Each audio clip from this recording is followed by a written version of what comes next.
We're told the blueprint to wealth is simple. Build 7 streams of income, aggressively cut your spending, and retire early to permanently escape the Monday to Friday grind. But for most people, this popular advice creates a dangerous trap. When you divide your limited time and energy across 3 or 4 different side hustles just to survive, your progress fractures. You end up grinding to a halt under the pressure of trying to do everything at once. Juggling all these ventures simultaneously guarantees that you remain a stressed-out beginner in every single one of them. It keeps you crawling along a slow, flat path of linear income growth. The core flaw here is misallocation. We pour our absolute best resources, our deep focus, and our cash into the wrong types of assets before we have real value to offer the market. To break out of this cycle, we use a framework called the human capital equation.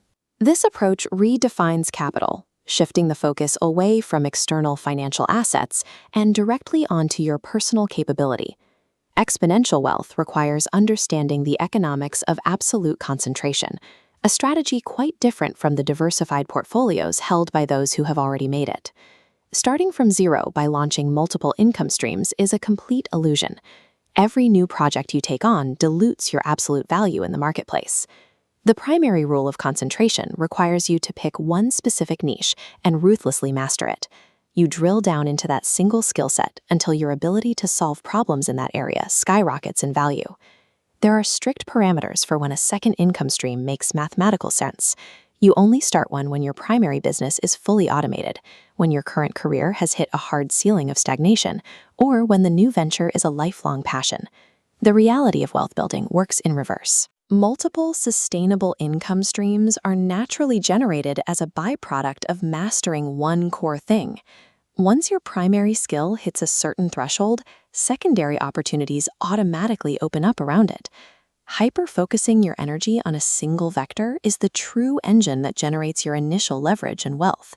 Securing a baseline emergency fund is critical for your immediate stability. However, once that safety net is in place, hoarding your surplus cash becomes mathematically inefficient. If you lock $10,000 into a fixed deposit, it grows at a slow, predictable rate.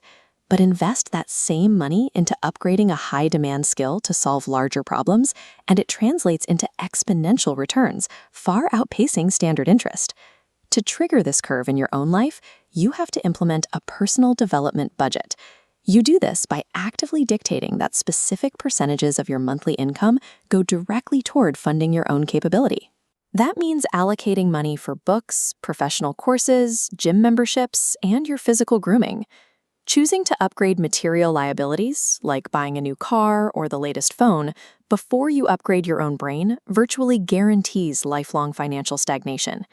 Saving pennies yields a linear layer of safety. Directly investing capital into your own human value yields market-defying returns. Hustle culture often frames the ultimate finish line as a state where you do absolutely no work, simply letting your money work for you. In reality, the most financially successful individuals continuously work incredibly hard. They maintain that pace because they have completely eliminated the internal friction of burnout. In economic terms, passion is a highly practical utility.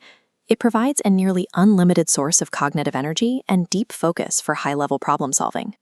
Compare the exhausted, limited energy of someone dreading their Monday morning commute with the boundless, sustained focus of someone obsessed with their craft. When you love the work, the momentum is frictionless. A deep love for your work is the mandatory fuel required to sustain the intense, decades-long focus necessary to generate supernormal financial returns. Financial freedom requires becoming so uniquely valuable in a specific domain that the market rewards you disproportionately. We have to stop trying to emulate the end-stage lifestyle of the wealthy. Managing a diverse portfolio of assets from a beach is the result, not the starting point. We must emulate the early process they used to get there. Apply ruthless focus to a single skill, strictly budget for your own intellect, and find the kind of work that naturally energizes you. Real wealth is never achieved by passively hoarding external assets. It is built by actively transforming yourself into a high-leverage machine capable of generating value on command.